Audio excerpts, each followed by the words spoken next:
Data management is always a challenge.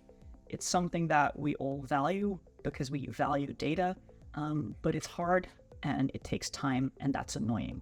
Same goes for spatial data management. And the reason Ellipsis Drive is here is because there are by now lots of good solutions for data management and data analytics, but the same doesn't go for spatial data.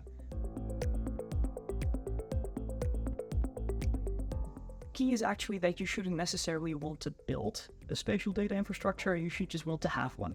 So if an organization has spatial data under management, it goes without saying that they need some sort of infrastructure for it to host it and to render it into downstream workflows. Ellipsis Drive is an example of a pre-built and ready-made spatial data warehouse. And honestly, we're the only example of a spatial data warehouse. Like, there's plenty of data warehouses out there, like Databricks, like Snowflake, like Amazon Redshift. I can go on, there's a decent list out there. Fivetran is a great one. But these aren't especially built for spatial data. So Ellipsis Drive basically introduces the concept of a data warehouse that is built for spatial data, and that will as such scale and be interoperable and help you with your spatial data-driven workflows. Resistance to a transition in having a properly scalable, flexible, and interoperable spatial data management solution like you also want for your regular data doesn't come from decision makers, it doesn't come from end users either, as in if one could snap their fingers and find themselves in that scenario, everyone would want that because it makes sense. At the same time, there is some resistance because everyone's calendars are full. That's simply the reason. Like, if everyone is busy, then you kick the can down the road.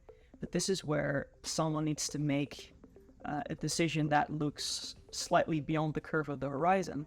Because if you don't make any changes now, everyone is going to keep having their calendars full with busy work that can be automated. Like, at some point, someone needs to see a return on investment is very close by. And the smart decision is to invest in automation.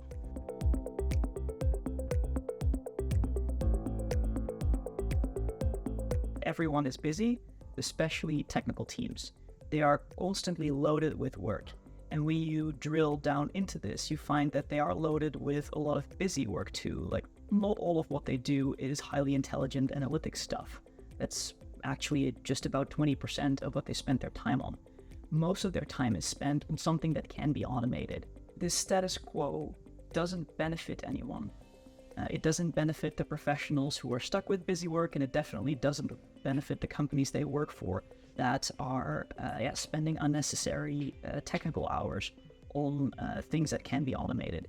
So now is the time to act if you plan to free up your technical hours in, say, the first quarter of 2024. Like, if you recognize people's calendars just being overflown with things to do, you should invest in solutions that automate. You should invest in solutions that unburden the technical people in your organizations so they can do more value-added work. It's a simple automation play. And the nice thing here is that this is actually an automation play that yields a very fast return on investment. We've seen that a return on investment can already be achieved 2 months in. And that's incredible.